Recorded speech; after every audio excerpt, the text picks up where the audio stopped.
stress and coping, which will be helpful for you guys to listen to Ms. Walls on grief and loss. So we'll talk about the happier part before we get into the sadder part.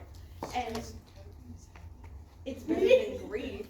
So a lot of this is subjective to the individual, so we're gonna go over some material, but then a lot of it'll be talking. So I'm kinda in the middle, you let me know if I need to move.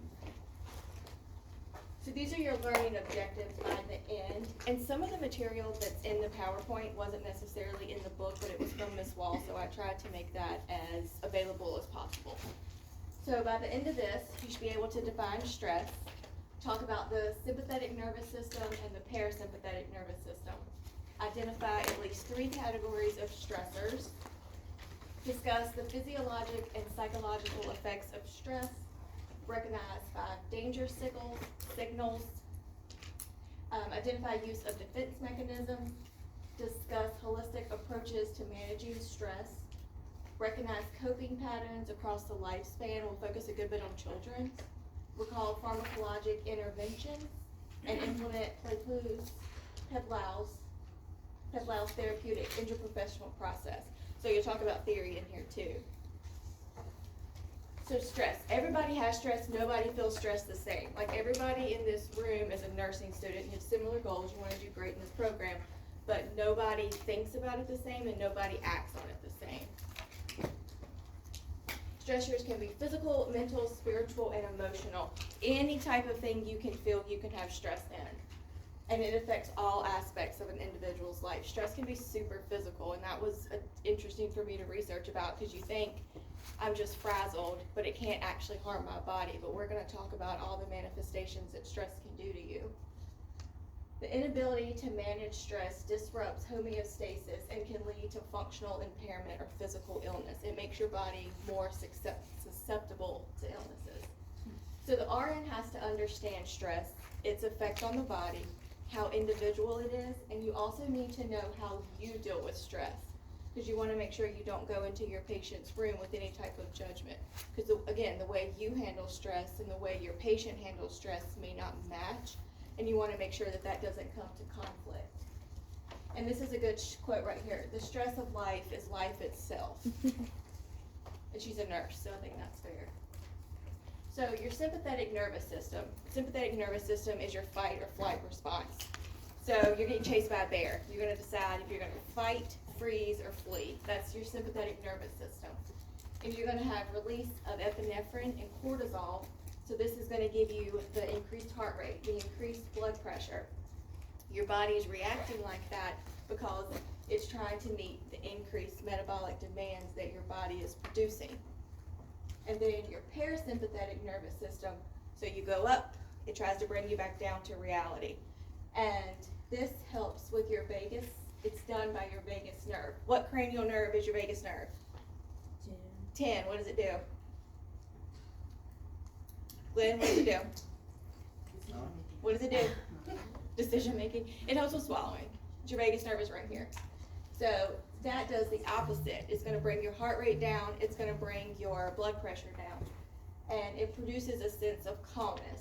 So it stimulates digestion, urination, defecation, and sexual arousal. And I do write notes on the bottom of the PowerPoints. And so this is kind of tacky, but it's your feed and breathe and your rest and digest system. So that's a good way to remember it. So you have different types of stressors. I'm sorry, I don't know why my voice is doing this morning. But you're biogenic. So this goes across it doesn't affect your cognitive. You're doing this unconsciously, you don't know it. And an example is my reaction when I drink my Dr. Pepper. So the caffeine goes in my body and can make me a little wiry. Psychosocial can be real or imagined. It can be something that has directly affected you, or it can be something that you're worried may affect you. It facilitates the stress response depending on individual perception, and you're going to hear me say that a lot. So an example, somebody who is scared of heights is going to have a different reaction to trying to clean their gutter or doing something on their roof than someone who's not worried about heights. So I have an example. I'm petrified of water. I can't get in the ocean. I can't get in a deep pool. or can't get in the lake, I'll never get in the lake. I've never drowned, I've never had an event, but I just know it's gonna kill me, so I don't get in it. And anticipation of a stressor can produce the same physiologic response. So that's me in water. I get clammy, I get scared. And your book talks about classification on stressors, page 2086. It gives you some good examples of each of them and then how the physician or nurse may respond to them. So these are some different types of stressors. Your day-to-day hassles. Anything that happens, your lipstick goes wrong, you're stuck in traffic, things like that. So if you're having difficulty coping, then these little hassles can turn into huge things. You can just have a mental breakdown over the smallest thing. Internal, we talked about that, your spiritual, your emotional, your physiologic well-being. So these are dependent upon the satisfaction of needs. So if your needs aren't met, you're gonna have a lot more challenging coping mechanisms because you can't meet your needs. So if you're cognitively stressed out, you're not gonna be able to meet your basic needs. And then external, triggers outside the individual, things you can't control. So they could be positive, which is called eustress, negative, which is distress, and then it can be both. And again, I have an interesting example. Gas prices cause me severe anxiety. That's completely out of my control. There's nothing I can do about it.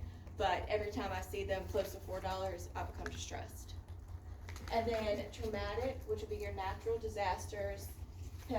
People that lived in Florida with the most recent hurricane, they're experiencing traumatic stress, a life-threatening disease, an accident, or a death. And as nurses, when you go into your patient's room, you could be meeting them on the worst day of their life. They just got a terrible diagnosis, they're dealing with this horrible illness. So these traumatic stressors to them, even though it's things we see all the time, we see patients with bad diagnosis, we know things aren't gonna get better. That's why it's important to realize what you think before you go in a situation. Because what's normal to us is terrifying to them. Coping process. So coping is the ability to control or modify your response to stress. And this is done in a two-step appraisal process. So your primary is your first impression. That's what's going on. So it can be irrelevant, which is something you completely disregard. Somebody doesn't like you, you don't care, whatever. Or it can be a benign positive, which is a change to preserve your well-being. I had a note for that.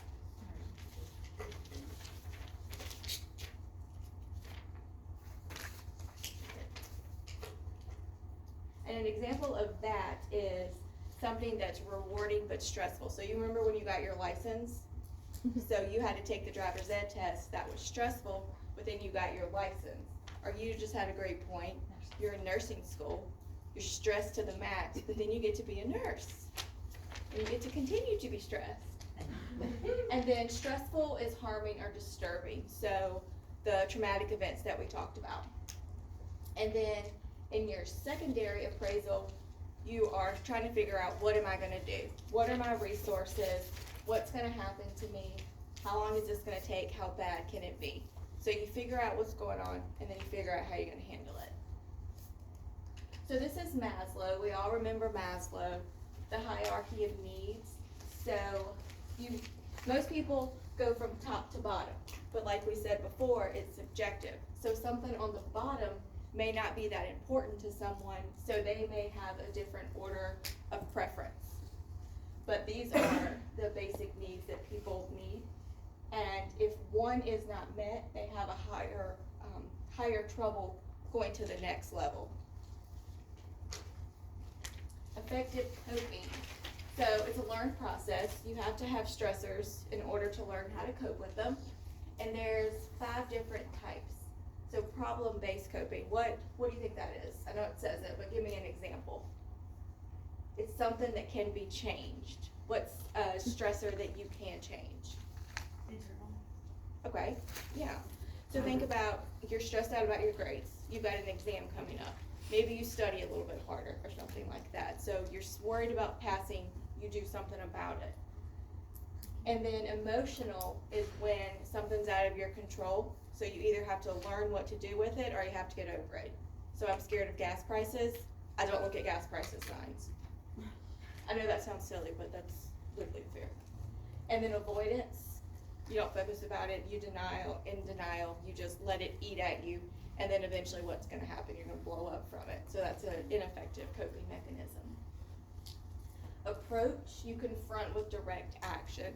It doesn't necessarily have to be like confrontation, but you go into something head first. And then meaning-focused coping is you reevaluate to reduce the appraisal of the threat. So that's similar to emotion, you just have to make something less scary in your mind.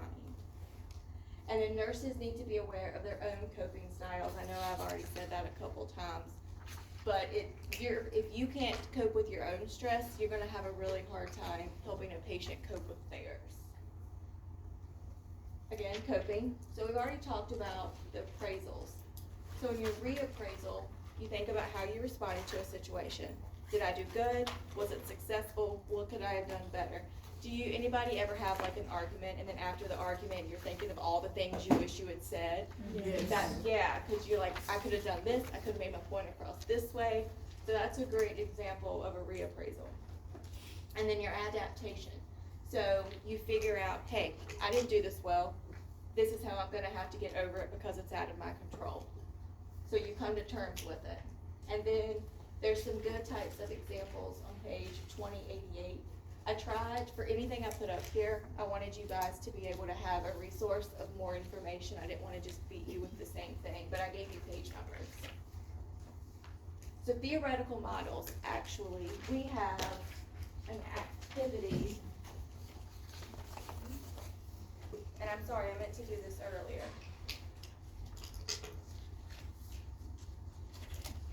But this is the Holmes-Ray response-based stress. So this is 43 questions or statements that are assigned different numbers. And if it applies to you, you circle it.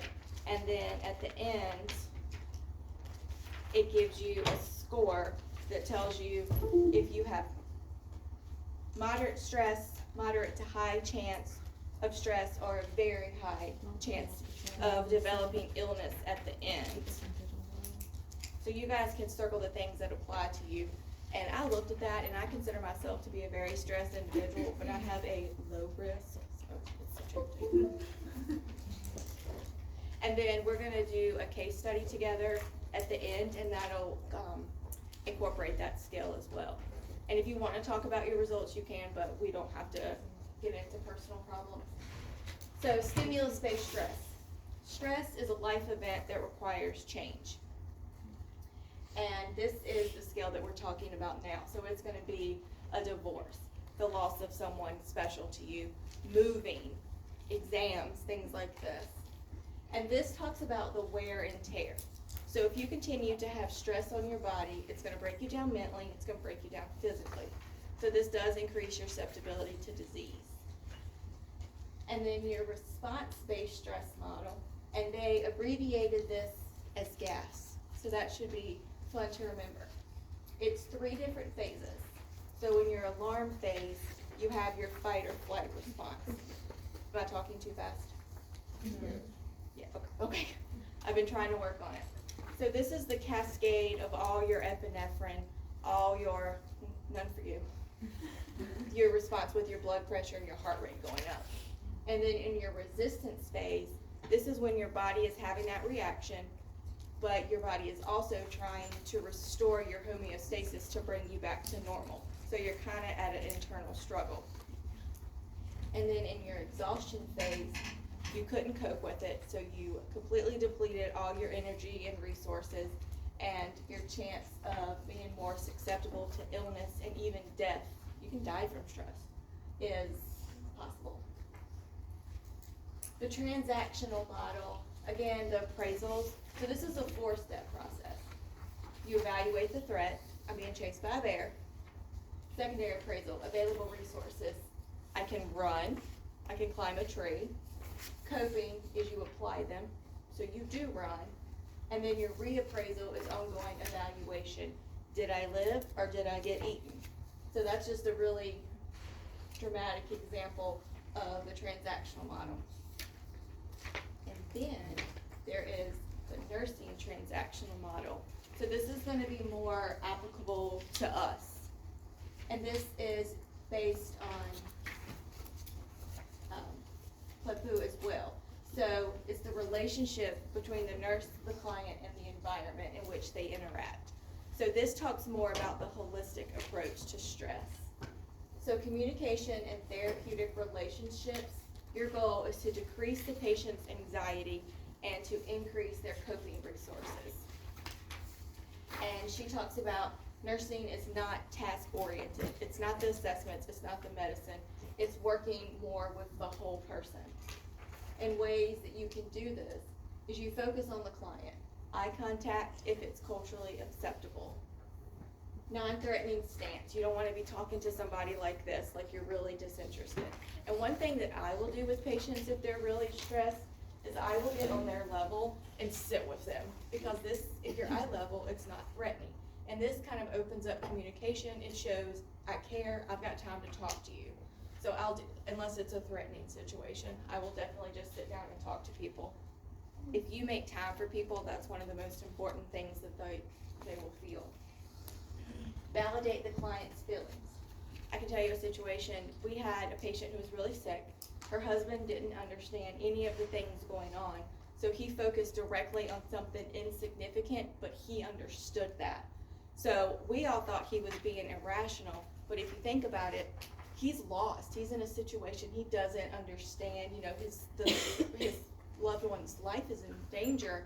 So, you know, he focused on her drooling from the ET tube, and then everybody was like, okay, dude, we get it.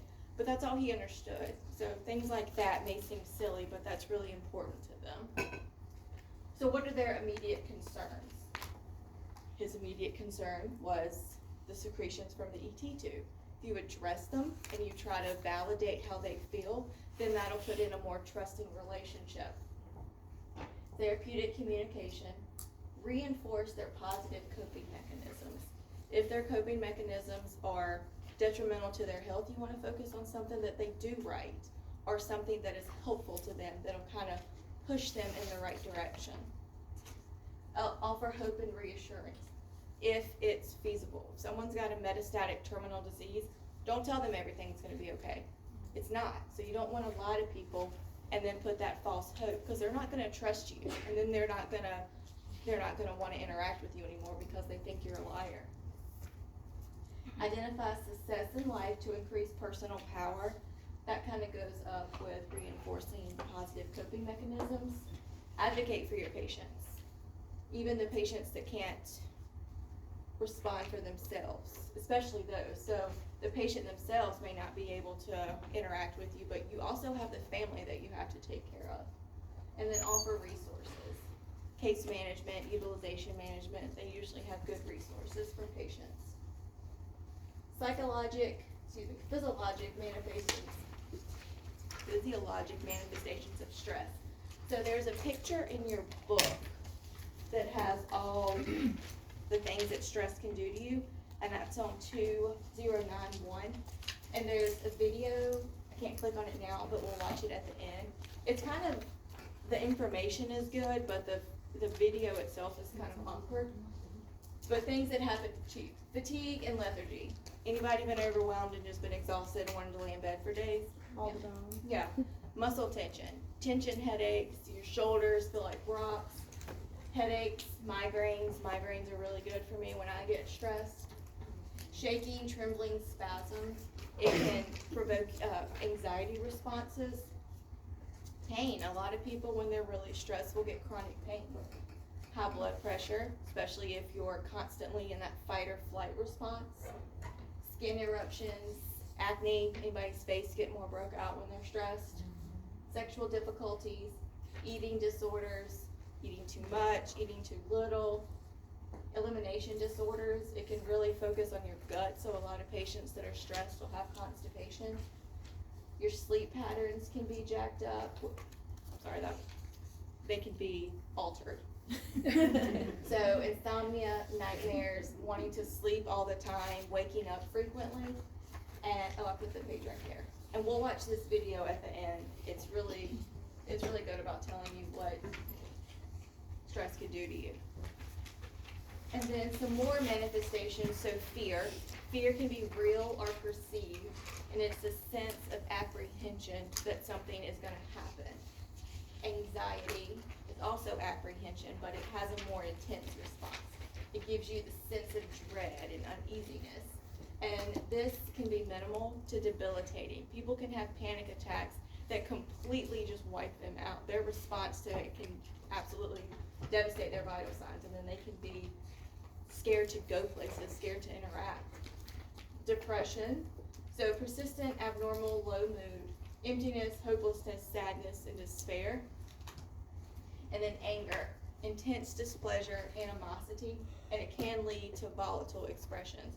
So the guy I was talking about who was upset about his significant other with the secretions, he was so angry that he was confrontational. He was getting not physically, but verbally aggressive with things.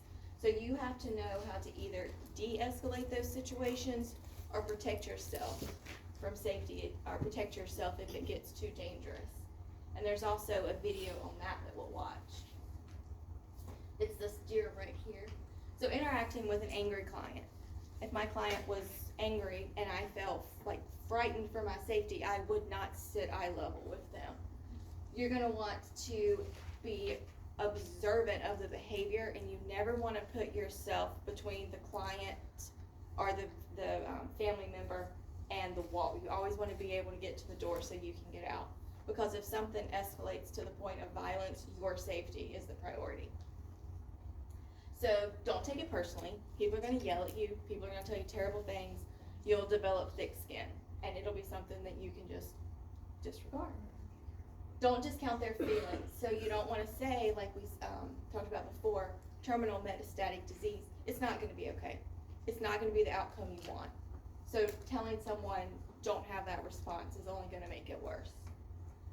You want to encourage them to express their feelings. A lot of times people just need to be heard. They need to get it out.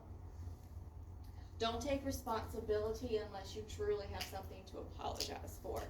So you can't be the one that feels guilty for someone's disease. So you don't want to say, oh, I'm sorry that you do want to say, oh, I'm sorry this is happening to you, but you don't want to take responsibility for the problem. Remain calm. If you get frazzled or anxious, they're going to get worse. And help them identify the cause of anger. I have another story. So, hospital, everybody has to wear a mask. And in our unit, if you don't wear a mask and you refuse to, security can come and actually escort you out. Well, we had a visitor who was absolutely irate. She was verbally aggressive. She was not wearing her mask. So the manager just went to talk to her, and it turns out that her son had died on that day a couple of years ago, and it was her husband who was the patient, and she had gotten bad news about that. So she was just acting out about the whole situation because she didn't want somebody telling her what to do when she was having this traumatic response and reaction to things. So again, and then after she talked, she was like, I'll put my mask on. So just trying to work through the situation. Because if you went in there and were like, you put it on or you get out, that's just going to make everything worse. She's going to associate that day with everything negative. And then we'll watch this clip at the end. Ego defense mechanism. Did you guys learn about Dr. Sigmund Freud in psychology? Yes, okay. So, the id, the ego, the superego.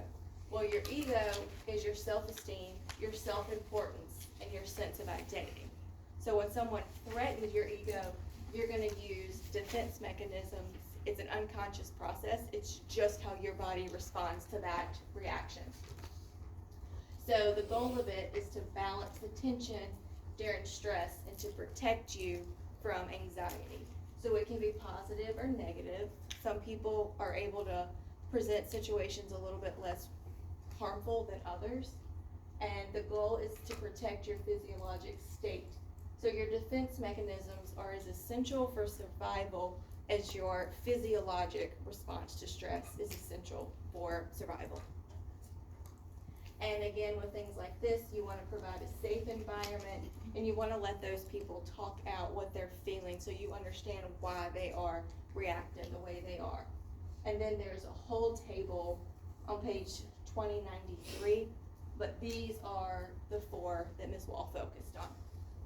So we will do these. Denial.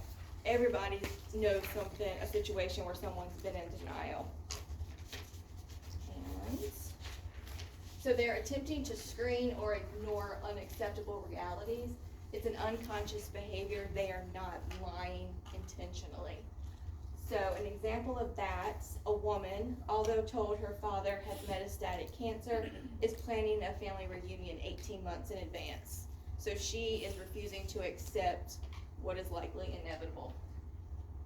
And then displacement is transferring those emotional reactions to another object or an individual. And an example of that is, say you're in an argument and it gets physical, and instead of someone punching another person, their fist hits the wall or something like that. So they're displacing that anger instead of on the person to another object, so they don't physically harm that person. Perceived to be less threatening. Projecting is blaming others for shortcomings. So say you got a grade on your test that you didn't like, and you're like, oh, it's because my teacher hates me.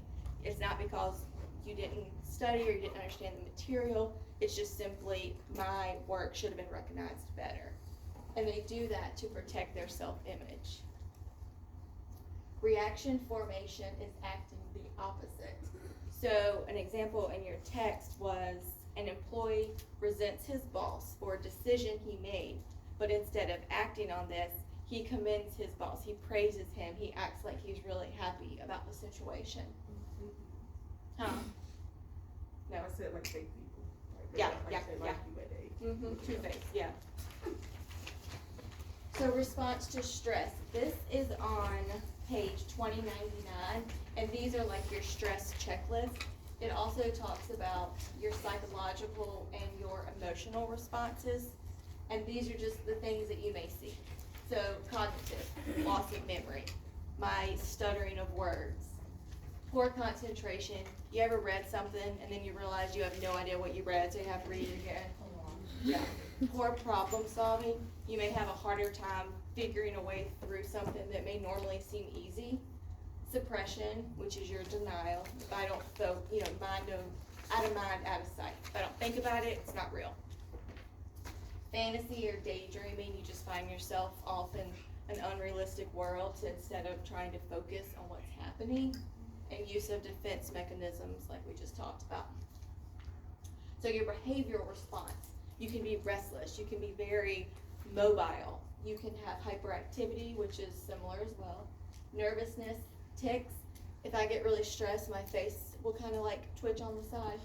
I'm just gonna tell you guys all things about me. Finger tapping, hair twisting. There's a girl that works with me that rips out her eyelashes. I never have seen that before. It was interesting. But that is her behavioral response to stress. If it works for her, perfect. Speech difficulties, the stuttering or stammering, and completely withdrawing yourself from situations so you don't have to defend the way you're feeling or acting. And then patients that are having behavioral coping problems can tend to be more susceptible to alcohol and drug use. So the bottom line. Prolonged stress and unsuccessful coping can lead to organic disease. I have heard people, especially some of the older populations, talk about how stress gives them ulcers. Anybody ever heard that? Yes. Altered or ineffective immune response. Psychosomatic illness, hypochondria. You know, you cough once, it's lung cancer, or things like that. That's what Google tells us. That, yeah, Dr. Google or WebMD, you know, you go in for a headache, it's a brain tumor, you're gonna die in 6 weeks, yeah. That's what it's like. Yeah. Psychiatric disorders, we talked about this, so your withdrawal, your anxiety, depression, obsessive compulsive, and phobia. So anxiety, OCD, and phobias are gonna be covered next semester, so you don't really have to focus on those. I just wanted you to be aware that these are things that stress can lead to. So collaborative therapy. It's typically effective to moderate stress levels if you just can't work things through yourself. And one of the most important is talking with somebody, a mental health professional. And if you say certain things where someone feels you are a danger to yourself or others, patients will typically be hospitalized for that, so they can get better therapy. And then cognitive behavioral therapy is when you use cognitive techniques and behavior modifications. And I do have a list of ways that you can reduce stress that are simple you can do at home. And your goal is to enhance your problem solving. And this is good for panic disorders. A lot of people will do immersion therapies where something you're like terribly frightened of, they slowly expose you to it to try to get you through things.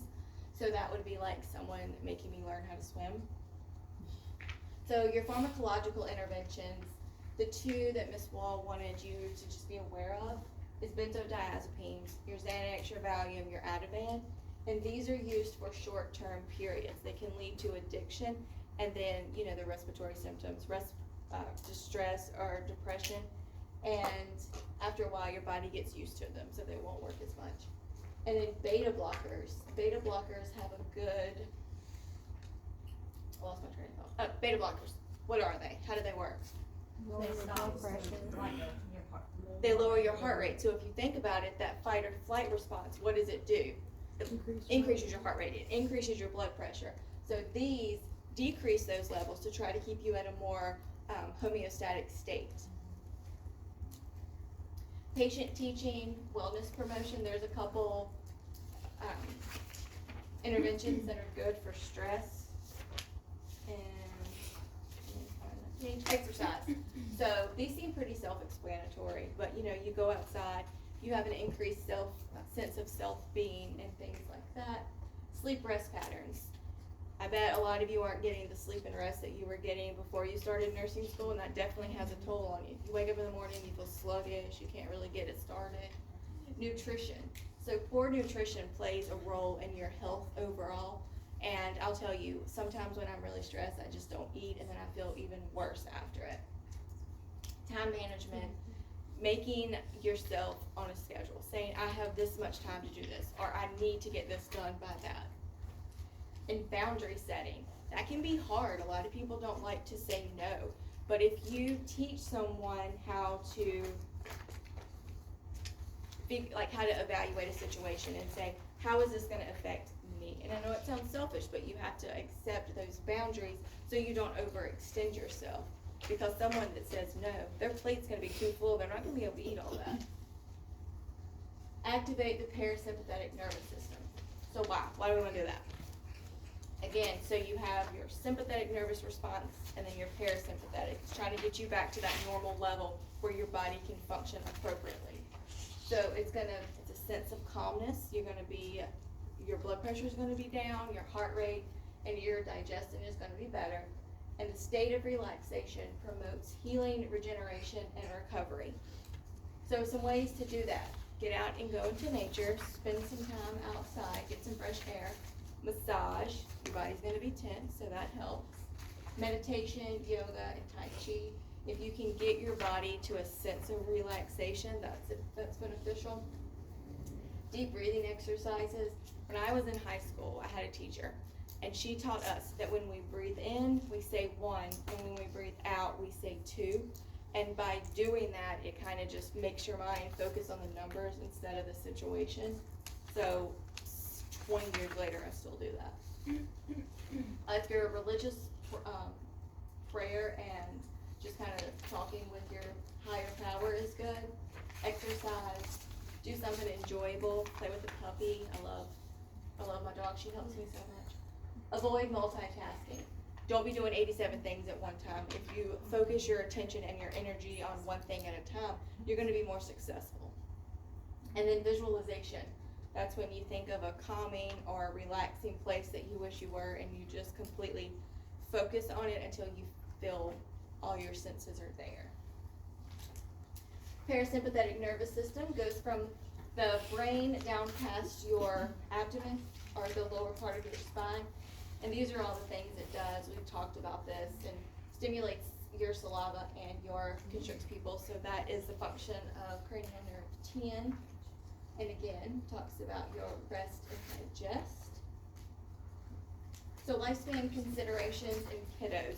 So children, if you're 3 years old, they're not going to be able to tell you they're stressed. So you have to figure out, what are these behaviors? Are they normal, normal developmental things, or is the child experiencing stress? So you have normal, which is separation anxiety. You know, kids want their mommy, they want their daddy, they don't wanna be away from them. Stranger anxiety, a lot of your kids will be worried about that. And then listening to their verbiage. So again, the kiddo's not gonna be able to say, I'm stressed out, this is causing me, Thanks. yeah, so they can say, I'm mad, or I'm sad, or I'm worried or confused. And then you also wanna be conscious of how the parent reacts, because the children are likely gonna mimic that. So if you have a child that grows up in an aggressive household, that may be how they learn to deal with things. And then some signs in children, they're irritable, they withdraw from fun things, they cling to their parent, they're frequently complaining of being sick, headaches, cough, things like that, fevers, crying, sleeping and eating too much. We talked in the elimination things that stress in children can lead to regression, so they may have episodes of incontinence, and then poor school performance. And then in your adolescence, it gets a little more higher level.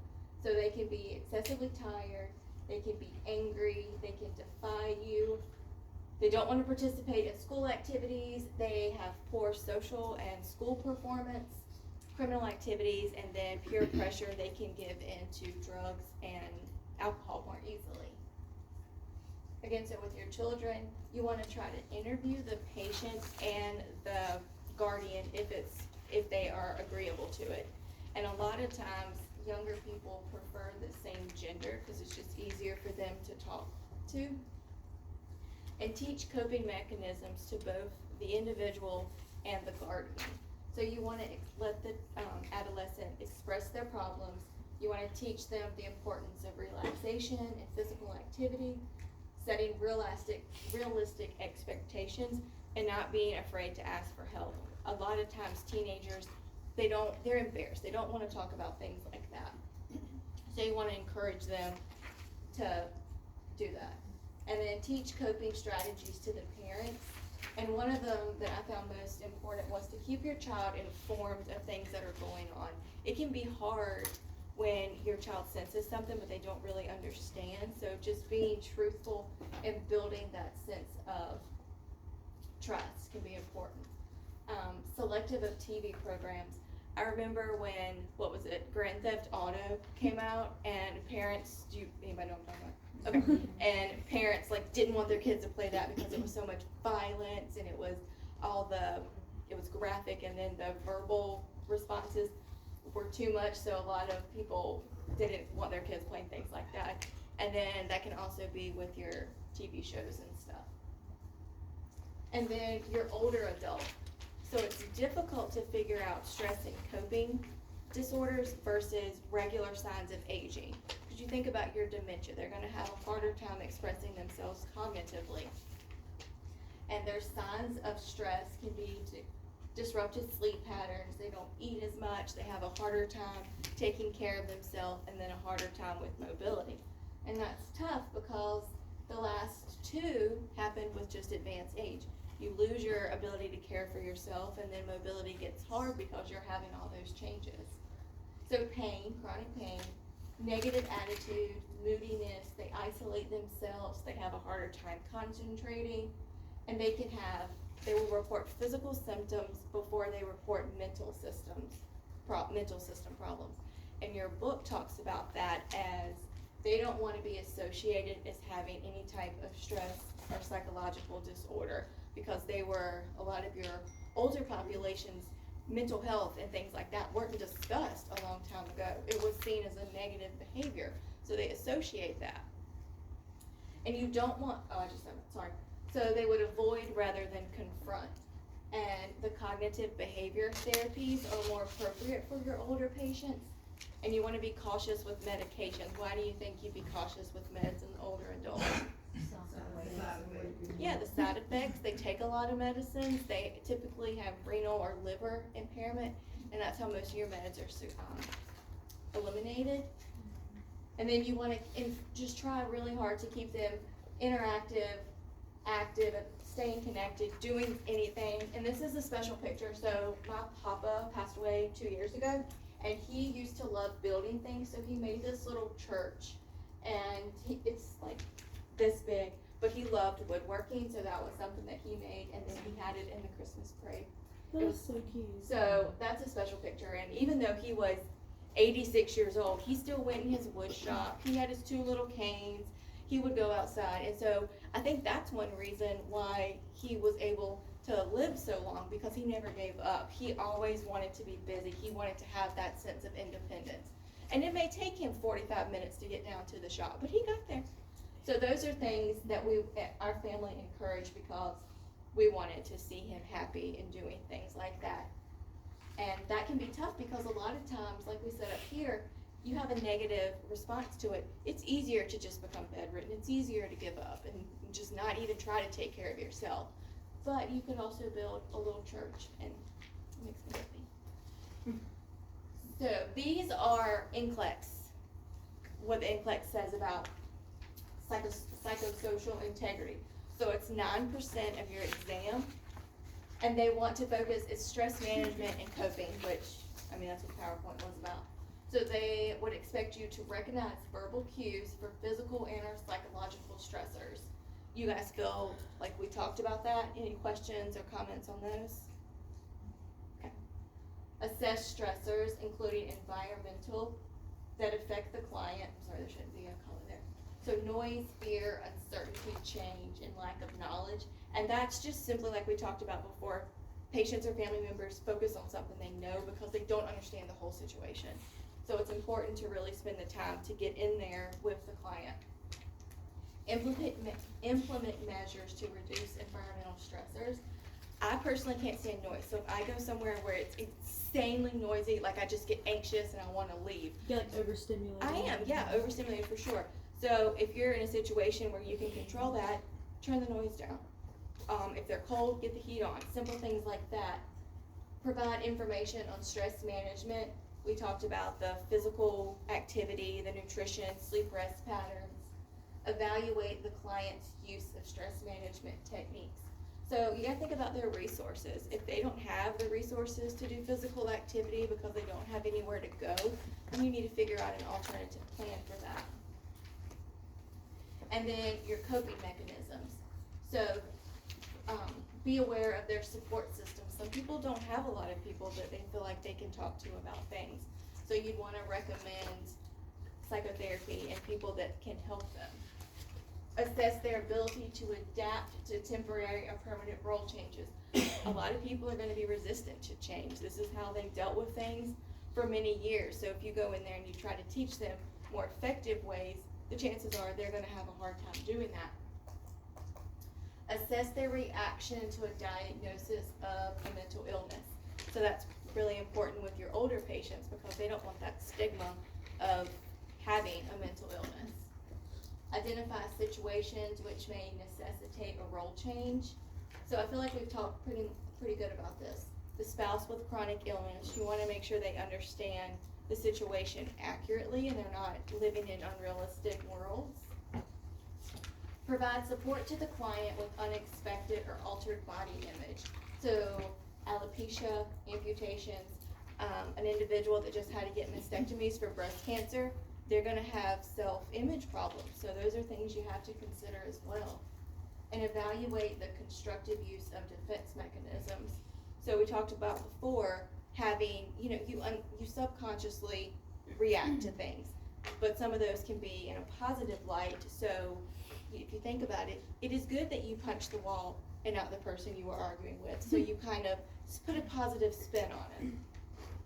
And evaluate whether the client has successfully adapted to situations. And they can be something where they accept dependency on another, so they kind of use someone as a crutch to help them get through things. Okay, I want to go back and figure out how to watch those videos. There's 2, they're not really long, and then we can do a break.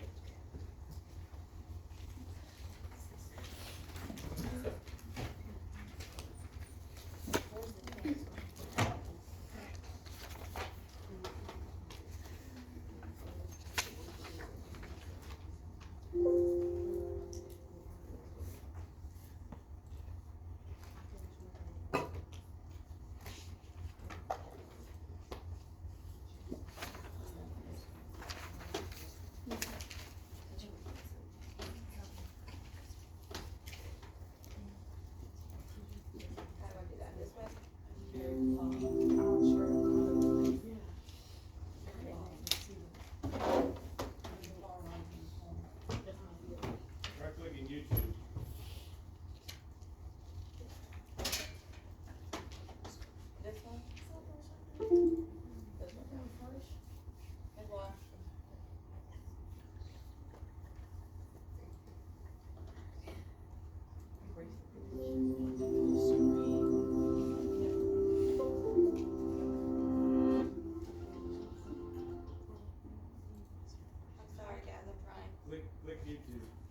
could tell people how Liberty Mutual customizes your car insurance. You only pay for what you need. It's natural. Only pay for what you need. Cramming for a test. Trying to get more done than you have time to do. Stress is a feeling we all experience when we are challenged or overwhelmed. But more than just an emotion, stress is a hardwired physical response that travels throughout your entire body. In the short term, stress can be advantageous, but when activated too often or too long, your primitive fight or flight stress response not only changes your brain, but also damages many of the other organs and cells throughout your body.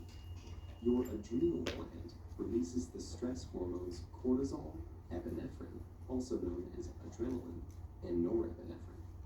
As these hormones travel through your bloodstream, they easily reach your blood vessels and heart. Adrenaline causes your heart to beat faster and raises your blood pressure, over time causing hypertension. Cortisol can also cause the endothelium, or inner lining of blood vessels, to not function normally. Scientists now know that this is an early step in triggering the process of atherosclerosis, or cholesterol plaque buildup in your arteries. Together, these changes increase your chances of a heart attack or stroke. When your brain senses stress, it activates your autonomic nervous system. Through this network of nerve connections, your big brain communicates stress to your enteric or intestinal nervous system.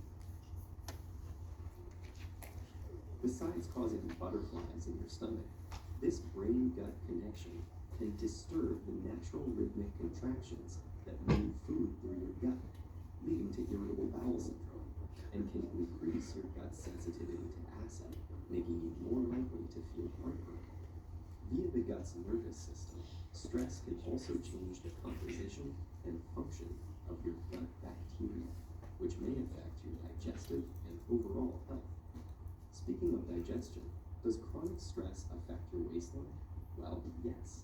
Cortisol can increase your appetite. It tells your body to replenish your energy stores with energy-dense foods and carbs, causing you to crave comfort foods. High levels of cortisol can also cause you to put on those extra calories as visceral or deep belly fat. This type of fat doesn't just make it harder to button your pants. It is an organ that actively releases hormones and immune system chemicals called cytokines that can increase your risk of developing chronic diseases such as heart disease and insulin resistance. Meanwhile, stress hormones affect immune cells in a variety of ways. Initially, they help prepare to fight invaders and heal after injury, but chronic stress can dampen the function of some immune cells, make you more susceptible to infections, and slow the rate you heal. Want to live a long life? You may have to curb your chronic stress. That's because it has even been associated with shortened telomeres, the shoelace tip ends of chromosomes that measure a cell's age. Telomeres cap chromosomes to allow DNA to get copied every time a cell divides without damaging the cell's genetic code. And they shorten with each cell division. When telomeres become too short, a cell can no longer divide, and it dies. As if all that weren't enough, chronic stress has even more ways it can sabotage your health, including acne, hair loss, sexual dysfunction, headaches, muscle tension, difficulty concentrating, fatigue, and irritability. So, what does all this mean for you? Your life will always be filled with stressful situations, but what matters to your brain and entire body is how you respond to that stress.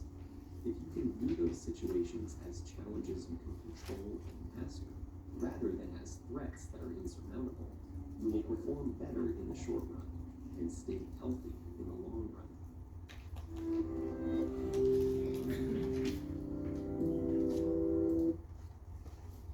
You guys want to take a break and then we can finish up the rest?